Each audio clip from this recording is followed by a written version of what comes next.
بسم اللہ الرحمن الرحیم۔ السلام علیکم۔ آج 6 اگست بروز بدھ ہم بات کریں گے 2 اہم کیسز کے حوالے سے۔ پاکستان تحریک انصاف کے لوگوں کو گرفتار کیا گیا تھا، اس میں جو پیش رفت سامنے آئی ہے وہ میں آپ کے ساتھ شیئر کروں گا۔ عدالتوں سے ڈسچارج اور بریت اور ضمانتوں کے جو فیصلے سامنے آئے ہیں اس کے اوپر ہم بات کریں گے۔ پاکستان تحریک انصاف نے سپریم کورٹ آف پاکستان کا سے رجوع کیا ہے، اس کے اوپر ہم بات کریں گے، اور ساتھ پشاور ہائی کورٹ میں پاکستان تحریک انصاف کے لوگوں کی درخواستوں پر جو پیش رفت سامنے آئی ہے، اور سب سے اہم ایک ہائی کورٹ کا فیصلہ کالعدم قرار دیا گیا ہے سپریم کورٹ آف پاکستان کی جانب سے، اس کی تفصیلات بھی میں آپ کے ساتھ شیئر کروں گا۔ سب سے پہلے میں آپ کو بتاتا چلوں کہ پاکستان تحریک انصاف کے کل احتجاج تھا، اور جو لوگ کہتے تھے کہ پاکستان تحریک انصاف کے لوگوں کا احتجاج ناکام رہا، ان کو میں بتاتا چلوں کہ صرف لاہور میں کل کے احتجاج کے بعد 10 مقدمات دائر کیے گئے ہیں۔ 10 مقدمات میں اب تک 500 لوگ گرفتار ہوئے ہیں۔ یہ میڈیا رپورٹس ہیں کہ 500 لوگ گرفتار ہوئے، تو جس جماعت کے 500 لوگ یہاں گرفتار ہوئے، 500 سے زائد لوگوں کے خلاف کراچی میں ان کے مقدمات درج کیے گئے ہیں۔ ابھی یونیورسٹی روڈ پر جلاؤ گھراؤ کیس میں سٹی کورٹ کراچی نے پاکستان تحریک انصاف کے گرفتار تمام لوگوں کو ضمانت منظور کرتے ہوئے ان کو رہا کرنے کا حکم دے دیا۔ اسی طریقے سے اسلام آباد میں جن کو گرفتار کیا گیا تھا، اسلام آباد سے گرفتاریوں میں خواتین کو جوڈیشل ریمانڈ پر جیل بھیج دیا گیا، اور جو میل تھے کارکنان پاکستان تحریک انصاف کے، ان کے جسمانی ریمانڈ منظور کر لیے۔ کیوں کہ وہاں پہ ایک قانون بنایا تھا کہ بھئی بغیر اجازت کے احتجاج نہیں کیا جا سکتا، اس قانون کو مد نظر رکھتے ہوئے عدالت نے 3 روزہ جسمانی ریمانڈ منظور کر لیا۔ وہیں پہ جو پاکستان تحریک انصاف کے لاہور میں بڑی تعداد میں کارکنان تھے، ان تمام کارکنان کو مقدمات سے بری کر دیا گیا ہے۔ آج جن عدالتوں میں کل میں نے آپ کو بتایا تھا کینٹ کچہری پیش کیا گیا، کینٹ کچہری میں جو پیش کیے گئے تمام کارکنان کو، جو سینکڑوں ہیں، ڈسچارج کر دیا گیا تھا، بری کر دیا گیا تھا تمام مقدمات سے۔ آج تھانہ شاہدرہ ٹاؤن، تھانہ اسلام پورہ، تھانہ نولکھا، تھانہ رائے ونڈ، تھانہ لور مال، تھانہ راوی روڈ، تھانہ داتا دربار، اور اس میں جو ہے وہ پاکستان تحریک انصاف کی جو ٹیم ہے انہوں نے جو ILF کے ہیں وکلا وہ پیش ہوئے، اور تھانہ ماڈل ٹاؤن ہے، تھانہ جوہر ٹاؤن ہے، اور باقی جو تھانے وہ ماڈل ٹاؤن کچہری میں پیش کیا گیا۔ تمام کے تمام جو پاکستان تحریک انصاف کے لوگ ہیں ان کو بری کر دیا، مقدمات سے ڈسچارج کر دیا، مقدمات کو خارج کر دیا ہے۔ یہ وہ مقدمات ہیں جو پاکستان تحریک انصاف کے لوگوں کے خلاف پہلے بنے تھے۔ اب 10 نئے مقدمات، اب ایک تو وہ 5 مقدمات ہیں نا جن میں 5 اگست کی تاریخ لکھ دی گئی، لیکن وہ 4 اگست کو مقدمات درج ہوئے۔ اب جو مقدمات درج ہوئے ہیں تو وہ ڈیفینیٹلی پھر اس میں جو ہے وہ ہو سکتا ہے 780 کی بھی دفعات ایڈ کر دی جائیں، لیکن ان مقدمات میں ابھی نہیں، لیکن جن کو پہلے گرفتار کیا گیا تو ان تمام کے تمام لوگوں کو ضمانت نہیں دی۔ لاہور کی عدالتوں نے ضمانتیں نہیں دیں، ڈسچارج کیا۔ کراچی کی عدالتوں نے ضمانتیں دی ہیں، اسلام آباد کی عدالت نے ریمانڈ دے دیا، جو فزیکل ریمانڈ دے دیا۔ تو یہ پاکستان تحریک انصاف کے لوگوں کی درخواستوں کے اوپر آج کارروائی کی گئی۔ وہیں پہ جو دوسری بڑی پیش رفت سامنے آئی ہے وہ ہے جناب والا پاکستان تحریک انصاف کے رہنما ہیں، سینئر رہنما اعظم سواتی، سینیٹر ہیں، وہ بیرون ملک انہوں نے 5 کروڑ روپے کا جو شورٹی بانڈ جمع کروا دیا پشاور ہائی کورٹ میں، اور ان کو بیرون ملک جانے کی اجازت۔ یہ تیسری دفعہ ہوا ہے پشاور ہائی کورٹ کے احکامات پر جب ان کو باہر جانے لگتے ہیں پھر ان کو گرفتار کر لیا جاتا ہے۔ گرفتار مطلب ان کو بیرون ملک جانے سے روک لیا جاتا ہے اور طیارے سے آف لوڈ کر دیا جاتا ہے۔ آج بھی سینیٹر اعظم سواتی کو پشاور ایئرپورٹ پر جو امیگریشن حکام نے روک لیا۔ اعظم سواتی نے پشاور ہائی کورٹ میں خود کو بیرون ملک جانے سے روکنے پر پھر آج دوبارہ توہین عدالت کی درخواست دائر کی۔ اعظم سواتی کے وکیل علی عظیم آفریدی نے پشاور ہائی کورٹ میں دائر درخواست میں موقف اختیار کیا کہ اعظم سواتی کی آج صبح پشاور ایئرپورٹ سے دبئی کی فلائٹ تھی۔ اعظم سواتی کو پشاور ہائی کورٹ نے بیرون ملک جانے کی اجازت دی تھی۔ علی عظیم آفریدی نے موقف اختیار کیا کہ عدالتی احکام کے باوجود اعظم سواتی کو ایئرپورٹ پر روک لیا گیا۔ وکیل نے کہا کہ عدالت نے کل احکام جاری کیے تھے کہ اعظم سواتی ECL سے نکال دیا جائے۔ وکیل نے درخواست میں کہا کہ اعظم سواتی کو بیرون ملک جانے کی اجازت عدالت نے دی۔ عدالتی احکامات کے باوجود اعظم سواتی کو جو بیرون ملک نہ جانے دینا یہ توہین عدالت کے زمرے میں آتا ہے، لہٰذا متعلقہ حکام کے خلاف توہین عدالت کی کارروائی شروع کی جائے۔ یہ پاکستان تحریک انصاف کے جو رہنما ہیں جو بیرون ملک جانا چاہ رہے تھے، اور وہ سینیٹر ہیں، انہوں نے ابھی حال ہی میں حلف اٹھایا ہے اور 5 سال کے لیے وہ سینیٹر منتخب ہوئے ہیں، ان کو بیرون ملک جانے سے روک دیا گیا۔ پاکستان تحریک انصاف کے 5 اگست کو جو 10 مقدمات 5 اگست کا جو احتجاج تھا اس میں 10 مقدمات جو ہیں اس میں بغاوت مقدمات میں بغاوت کی دفعات، کار سرکار میں مداخلات اور چوری کی دفعات بھی شامل کی گئی ہیں۔ مقدمات ماڈل ٹاؤن، لیاقت آباد، کوٹ لکھپت، چونگ، نواب تھانہ اور ملت پار کے تھانوں میں درج کیے گئے۔ ایف آئی آر کے مطابق پی ٹی آئی کے مشتعل کارکنان نے احتجاج کے دوران پولیس اہلکاروں پر حملے کیے۔ کارکنان نے احتجاج کے دوران پولیس اہلکاروں پر حملے کیے، مظاہرین نے حکومت کے خلاف نعرے لگائے اور پولیس اہلکاروں کی وردیاں پھاڑیں۔ پولیس کے مطابق 3 روز میں تحریک انصاف کے 900 سے زائد کارکنان کو گرفتار کیا گیا۔ مختلف علاقوں میں کریک ڈاؤن کے دوران 200 سے زائد کارکن حراست میں لیے گئے۔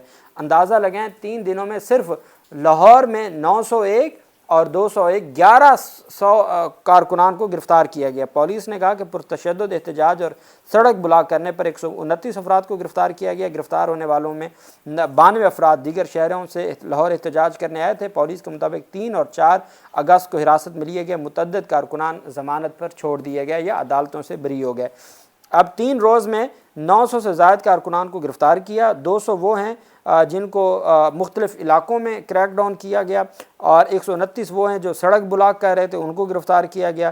92 افراد وہ ہیں جو اب لاہور شہر ہے تو لاہور شہر میں کوئی لاہور کے تھوڑے ہیں، کروڑوں کی آبادی ہے، تو سارے پوری پاکستان سے کیا پوری دنیا سے لوگ یہاں رہتے ہیں، پاکستان سارے سے لوگ یہاں رہتے ہیں بڑی تعداد میں۔ تو کہا جا رہا ہے جی کہ 92 افراد دیگر شہروں سے تھے جن کو گرفتار کیا گیا، ڈیفینیٹلی وہ دیگر شہروں سے ہوں گے۔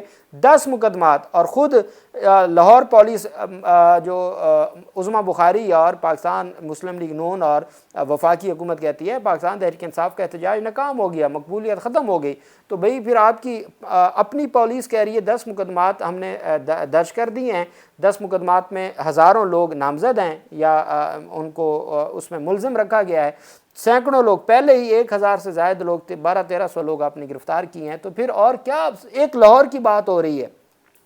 باقی پورے جو پنجاب کے حالات ہیں وہ تو آپ سب کے سامنے ہیں۔ بحریہ ٹاؤن نے جائیدادوں کی نیلامی رکوانے کے لیے رجوع کیا ہے۔ کل 7 اگست کو ان کی جائیدادوں کی نیلامی ہونے جا رہی ہے اور 5 اگست کو اسلام آباد ہائی کورٹ نے ان کا سٹے آرڈر خارج کیا تھا اور سٹے آرڈر کے دوران ہی 7 اگست کا شیڈول دے دیا گیا تھا۔ سٹے آرڈر کل ان کا خارج ہوا۔ اب فاروق اچنائک یہ درخواست لے کر گئے ہیں سپریم کورٹ آف پاکستان میں۔ اب فاروق اچنائک جو سابق وائس چیئرمین ہیں پاکستان بار کونسل کے اور وہ اہم ممبر ہیں جوڈیشل کمیشن آف پاکستان کے، وہ خود اس میں گئے ہیں سپریم کورٹ آف پاکستان میں۔ بحریہ ٹاؤن نے اپنی جائیدادوں کی نیلامی رکوانے کے لیے سپریم کورٹ سے رجوع کیا ہے۔ اسلام آباد ہائی کورٹ کے فیصلے کے خلاف دائر اپیل میں نیلامی کا عمل روکنے کی استدعا کی گئی ہے۔ بحریہ ٹاؤن نے اپیل میں استدعا کی ہے کہ اسلام آباد ہائی کورٹ کے فیصلے کے خلاف اپیل منظور کی جائے اور اپیل پر فیصلے تک بحریہ ٹاؤن کی 7 اگست کی جائیدادوں کی نیلامی کا عمل روکا جائے۔ فاروق اچنائک نے یہ درخواست دائر کی ہے کہ جی جو ملک ریاض ہیں ان کی جائیدادوں کی نیلامی روکی جائے۔ اب بڑی بات ہوگی فاروق اچنائک جیسا وکیل ہو، ملک ریاض جیسا درخواست گزار ہو اور سپریم کورٹ آف پاکستان میں اگر کل ہی ان کی درخواست سماعت کے لیے مقرر ہو جائے اور سٹے بھی ہو جائے تو بڑی بات ہوگی، چونکہ ہمارے نظام میں ایسا بہت بار ہم دیکھتے ہیں۔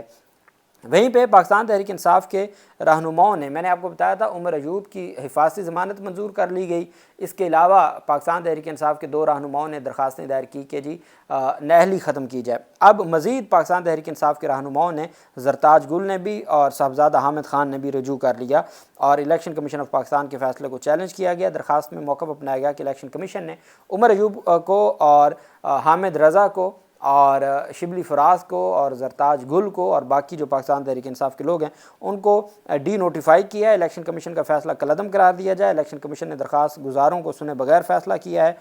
ساتھ شبلی فراز نے حفاظتی ضمانت کے لیے اور زرتاج گل نے بھی حفاظتی ضمانت کے لیے پشاور ہائی کورٹ سے رجوع کیا ہے۔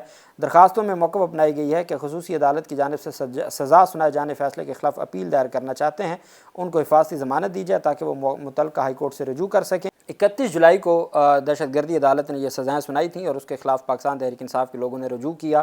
اب 2 طرح کی درخواستیں ہیں جو پشاور ہائی کورٹ میں، ایک درخواست دائر کی گئی تھی حفاظتی ضمانتوں کے لیے اور کچھ درخواستیں جو الیکشن کمیشن آف پاکستان کے فیصلوں کے خلاف ہیں۔ تو یہ کل خدیجہ شاہ نے درخواست دائر کی تھی، ان کو بھی ان کے بھی مختلف مقدمات میں ان کے اریسٹ وارنٹ جاری کیے گئے تھے، تو اس پر بھی عدالت نے ان کی حفاظتی ضمانت منظور کر لی تھی۔ اب آخر میں ہم آ جاتے ہیں پاکستان تحریک انصاف کی جانب سے آج سپریم کورٹ آف پاکستان کے باہر احتجاج کا اعلان کیا گیا۔ پاکستان تحریک انصاف کے پاس چونکہ کوئی آپشن نہیں بچی، پاکستان تحریک انصاف کے لوگوں کو کل ممبران اسمبلی کو احتجاج نہیں کرنے دیا گیا، وہ اڈیالہ جیل کے باہر احتجاج کرنا چاہتے تھے، نہ کرنے دیا گیا، فیملی کو نہ جانے دیا گیا، محمود اچکزئی اور پاکستان تحریک انصاف کے جو اتحادی ہیں ان کو نہ جانے دیا گیا۔ تو یہ بہت ساری چیزیں تھیں جو پہلے ہی نظر آ رہی تھیں۔ پاکستان تحریک انصاف نے آج قومی اسمبلی میں یہ فیصلہ کیا، پارلیمانی پارٹی کا اجلاس ہوا اور پارلیمانی پارٹی نے یہ فیصلہ کیا کہ سپریم کورٹ آف پاکستان کی جو سامنے جا کے احتجاج کرتے ہیں حالیہ سزاؤں کے خلاف، جو ایک بات میں آپ کو بتا دوں کہ آج ہی مجھے امید ہے پشاور ہائی کورٹ میں سماعت ہو جائے گی ڈسکوالیفیکیشنز کے اوپر اسٹے آرڈر کی بھی اور جو حفاظتی ضمانتوں کی بھی، آج کے آج ہی جو ہے وہ وہاں پہ پاکستان تحریک انصاف کے وکلاء اس وقت بھی موجود ہیں، ایڈوکیٹ جنرل کے پی بھی موجود ہیں، ان کی کوشش ہے آج ہی سماعت کے لیے مقرر کروائی جا سکیں، تو وہ درخواستیں بھی آج جو اہم درخواستیں پشاور ہائی کورٹ میں حفاظتی ضمانتوں کی بھی اور الیکشن کمیشن کے فیصلوں کے خلاف بھی، پاکستان تحریک انصاف نے کہا کہ جی ہم احتجاج کریں گے اور احتجاج اپنا ریکارڈ کروا کے ہم ہر صورت اپنا جو حق ہے وہ حاصل کریں گے۔ پاکستان تحریک انصاف کے لوگوں کو پہلے گیٹ پہ روکا گیا، پھر اس کے بعد جب وہ ڈی چوک کی طرف انہوں نے اور سپریم کورٹ آف پاکستان کی طرف احتجاج شروع کیا تو پولیس کی بھاری ڈی آئی جی موقع پہ موجود ہیں، پولیس کی بھاری نفری نے ان کو روک لیا اور وہ اپنا احتجاج ریکارڈ کروا رہے ہیں۔ آج ہی پاکستان تحریک انصاف کی بڑی تعداد میں جو ممبران اسمبلی ہیں بیرسٹر گوہر علی خان کی سربراہی میں، وہ سپریم کورٹ آف پاکستان کے باہر ہیں، اپنا احتجاج ریکارڈ کروا رہے ہیں۔ احتجاج اس بات پر ہے کہ پاکستان تحریک انصاف کے لوگوں کو اور اپوزیشن کو دیوار کے ساتھ لگایا جا رہا ہے، دھڑا دھڑ ان کو سزائیں دی جا رہی ہیں، نیلی کی جا رہی ہے، ان کے خلاف کارروائیاں ہو رہی ہیں، مقدمات ہو رہے ہیں، ان کے لیڈر کو جیل میں رکھا ہوا ہے، اپیلیں سماعت کے لیے مقرر نہیں ہوتی۔ اس وجہ سے مہربانی کریں اور ہمیں انصاف دیں، سپریم کورٹ آف پاکستان سے احتجاج مانگنے کے لیے پاکستان تحریک انصاف کے جو اراکین ہیں پارلیمنٹ کے وہ سراپا احتجاج ہیں۔ اللہ پاک پاکستان کا حامی و ناصر ہو۔ بہت شکریہ۔ اللہ حافظ۔ پاکستان زندہ باد۔